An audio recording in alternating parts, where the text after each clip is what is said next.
Kumusta mga brad? Sa ngayon nga po, ang dami na namang nagsilabasang mga underbone. Si Honda may bagong Winner R, tapos yung isa sa mga nagtitrending ngayon yung Modenas Z15 GT na sinasabi nga po ng iba na mamaw kuno. At hinihintay nga din po nila na ilabas ni Kawasaki dito sa Pilipinas na hindi nga din po malabong mangyari. Pero alam nyo ba, meron nga din pong isang motor or isang underbone na hindi rin malabong ilabas sa Pilipinas next year. Syempre hindi pa natin sigurado. At ang motor nga po na tinutukoy ko walang iba kundi ang pinaka-latest version ni SYM-BF 3i sa SYM-BF or BFE 185.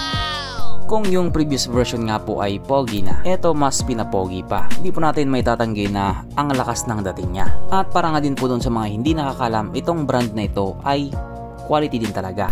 Kung gaano katibay yung Honda, Yamaha, Kawasaki, Suzuki, ganito din po katibay itong brand na ito, ang SYM. Kaso lang para doon sa mga feeling rich kid, binabypassan nila itong brand na ito kasi nga daw hindi naman kilala. Pangit to yung design. At higit sa lahat, hindi daw kasali sa The Big Four. Kaya hindi na po nakapagtataka na underrated talaga itong motor na ito. Pero may mga nagsasabi nga din po na okay na daw sa kanila na underrated itong motor na ito. Mas maganda din daw kasi na kaunti lang sila sa kalsada. Mas kaunti, mas nililingon. Yun nga po yung sabi nila.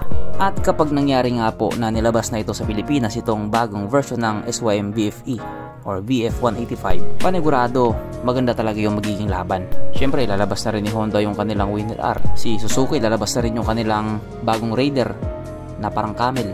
Tapos yung brand na Voje meron din silang underbone. Tapos itong Modenas Kawasaki. At yung pinaka-inaabangan na lang ng marami, yung kay Yamaha, ang bagong Sniper.